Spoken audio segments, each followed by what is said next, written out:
안녕하세요. 달리기 동네 친구 달동입니다. 3월 16일에는 국내 메이저 대회라고 할 수 있는 2025 서울 마라톤이 열립니다. 다들 무사히 신청하셨나요? 저는 오픈 시간에 맞춰 열심히 신청을 해봤는데 치열한 경쟁 속에서 아쉽게 신청을 하지 못했습니다. 비록 대회에는 함께 할 수 없지만 풀코스를 앞둔 초보로너 분들을 응원하고 싶은 마음에 오늘의 영상을 준비해보았습니다. 오늘은 풀코스를 안전하게 완주하는 7가지 방법에 대해서 말씀드리려고 합니다.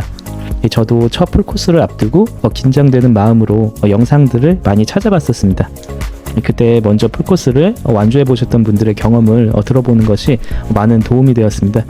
제가 풀코스를 달리면서 완주할 때 체력적으로 그리고 멘탈적으로 도움이 되었던 내용을 경험을 바탕으로 지금부터 말씀드려 보도록 하겠습니다.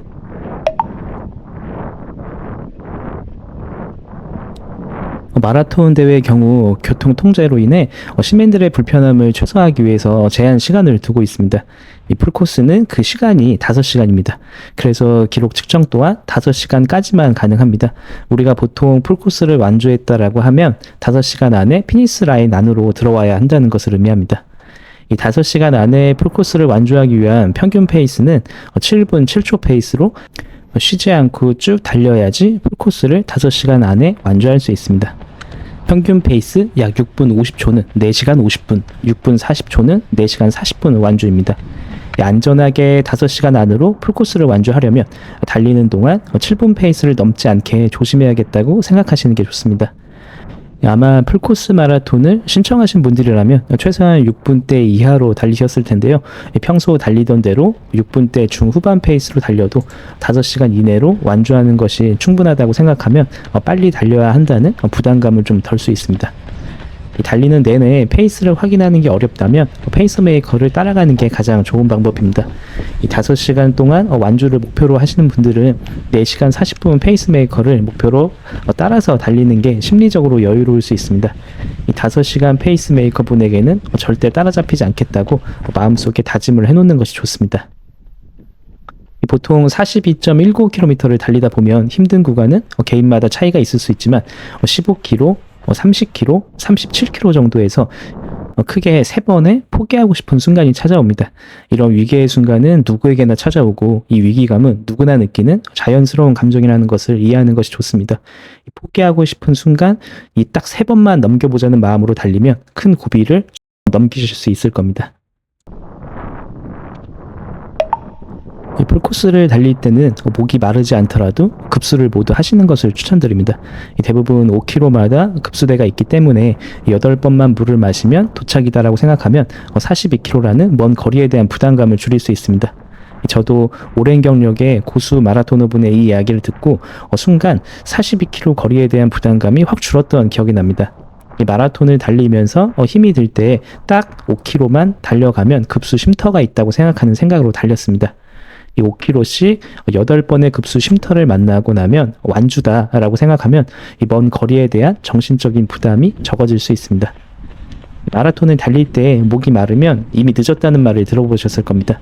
이 목이 마르다는 것은 이미 몸에 수분이 부족하다는 신호입니다. 이 수분 부족을 느끼면 기력이 급격히 떨어지고 갈증으로 인한 괴로움을 느낄 수 있습니다. 그래서 목이 마르지 않더라도 급수대에서 항상 급수를 미리 해주시는 것이 좋습니다. 달리면서 땀이 많이 나거나 전해질이 부족할 수 있으니 급수대에 이온 음료가 있다면 이온 음료를 먼저 섭취해 주시는 게 좋습니다. 저의 경우에는 달리면서 급수를 하면 사례가 자주 걸려서 고생한 적이 있습니다. 그래서 이제는 급수할 때는 옆으로 살짝 빠져서 걸으면서 천천히 물이나 이온 음료를 마셔줍니다.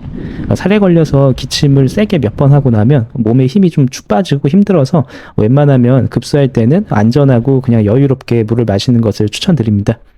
그리고 에너지젤의 잔단감이 불편하신 분들은 급수대가 저기 멀리 보이면 그때 에너지젤을 뜯어서 드시고 입에 물을 마시면서 입을 헹궈주면 달리면서 잔단감이 남아서 목이 마른 것을 예방할 수 있습니다.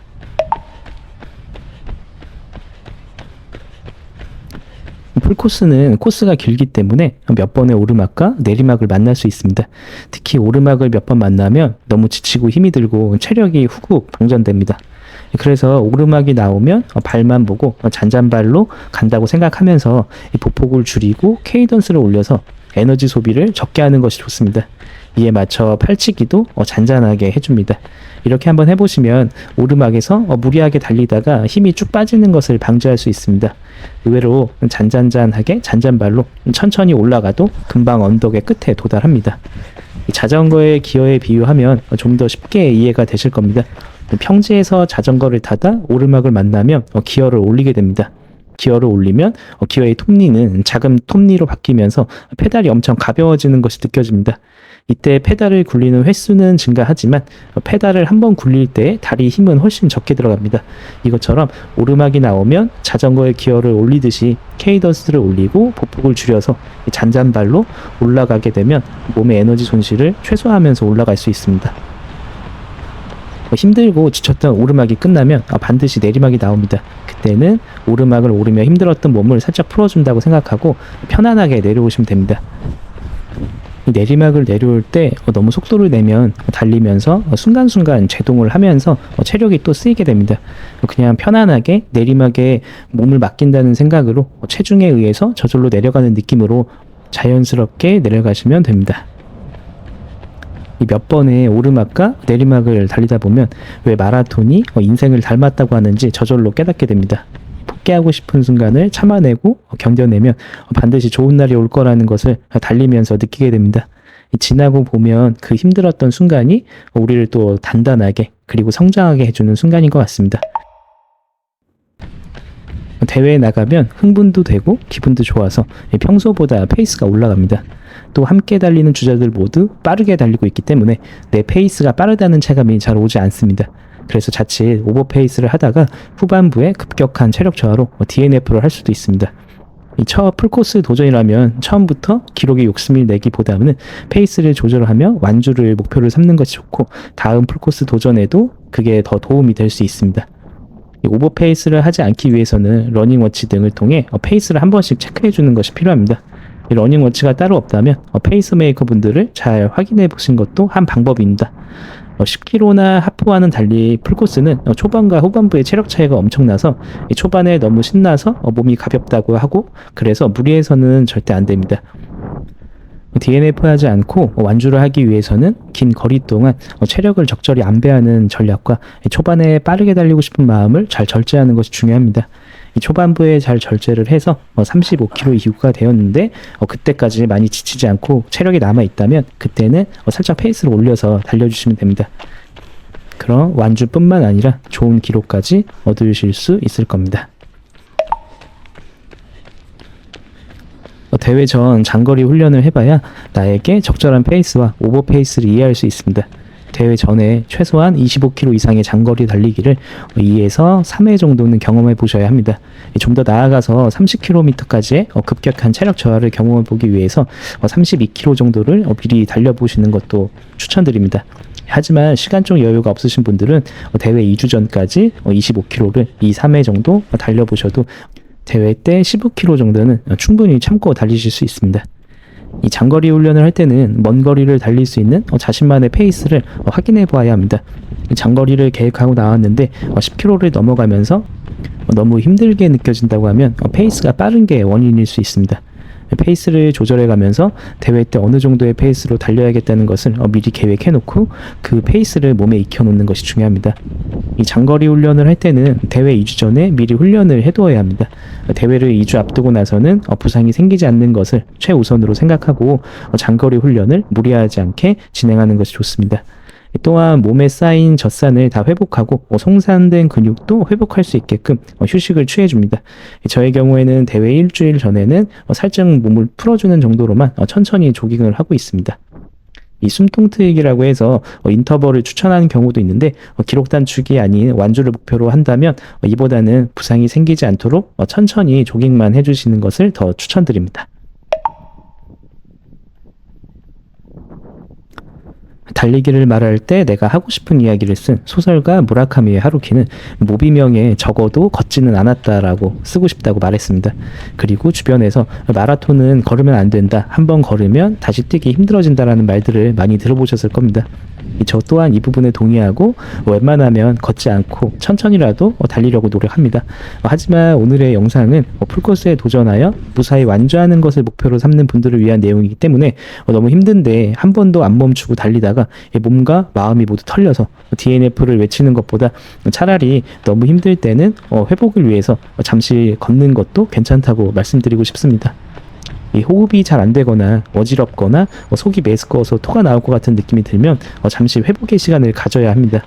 나는 어떤 상황에서도 절대 걷지 않을 거야 라고 생각하면 진짜 힘든 상황에서 스스로를 너무 괴롭게 하실 수 있습니다. 그리고 잘 완주했는데도 중간중간 걸었다는 생각 때문에 괜한 패배감을 느끼실 수도 있습니다. 처음부터 어떤 상황에서도 걷지 않을 거야 라고 너무 엄격한 잣대를 스스로에게 적용하기보다는 완주를 위해서 너무 힘들어도 잠깐 걸어도 된다고 마음먹는 것이 훨씬 도움이 될 수도 있습니다. 긴 시간을 달리다 보면 잠시 화장실에 들릴 수도 있고, 어떤 분은 마라톤 뛰다가 응원에 너무 신나고 흥이 나서 달리다가 춤을 추는 분도 영상에서 본 적이 있습니다. 더 멀리 달리기 위해서 너무 힘들 때는 잠깐 걷는 것도, 그러면서 회복하는 것도 충분히 괜찮다고 말씀드리고 싶습니다. 무라카미 하루키의 모비명 또한 정말 걷지 않았다는 뜻보다는 힘들고 어려운 상황에서도 끝까지 포기하지 않았다는 의미를 담고 있지 않을까 한번 생각해 봤습니다. 평소 자신에 대해서도 꼭 뭐뭐 해야 돼, 아니면 꼭 뭐뭐 해서는 안 돼 라는 생각을 조금 내려놓고 가끔은 유연하게 자신을 바라봐 주셔도 될 것 같습니다. 초보 러너 분들에게는 오히려 카보로딩을 하는 게 컨디션의 난조로 이어질 수 있습니다. 마라톤 일주일 전부터는 안 하던 것을 하지 말라는 이야기가 있을 정도로 변수를 최소화하는 것이 좋은 방법입니다. 대신 30km 이후에 기력이 급격하게 떨어지는 것을 방지하기 위해서 전날 탄수화물을 충분히 섭취하는 것은 필요합니다. 30km부터 몸에 있던 모든 에너지가 고갈되는 시점이라서 기력이 많이 떨어지는데, 기력이 없으면 더 이상 달릴 수 없기 때문에 30km 이상에서 버틸 수 있는 에너지가 중요합니다. 탄수화물은 평소 즐겨 먹었고 속이 편하다고 느꼈던 걸로 드시면 됩니다. 저는 추가로 국수나 아니면 정석근 선생님이 영상에서 추천하셨던 옥수수콘 통조림을 일부러 챙겨서 먹어줍니다. 그리고 저는 하루 전에 물 대신 이온 음료를 마셔주고 있습니다. 당일 배 아픔을 피하기 위해서 전날 너무 기름지거나 차가운 음식은 되도록 피하시길 바랍니다. 오늘은 마라톤 대회에서 풀코스를 완주하기 위해서 도움이 되는 7가지 사항에 대해 말씀드려 보았습니다. 제가 그동안 많은 영상을 통해서 들어서 도움이 되었던 내용, 그리고 실제 경험을 통해서 깨달은 내용들을 정리해서 영상으로 담아보았습니다. 가장 기본적이면서 중요한 내용을 말씀드렸기 때문에 대회 전에 이 영상을 보시면서 마음을 다져보시면 좋을 것 같습니다. 영상을 봐주신 모든 분들이 부상 없이 안전하고 풀코스 마라톤을 무사히 완주하시길 기원드립니다. 그럼 지금까지 달리기 동네 친구 달동이었습니다. 감사합니다. 구독과 좋아요는 사랑.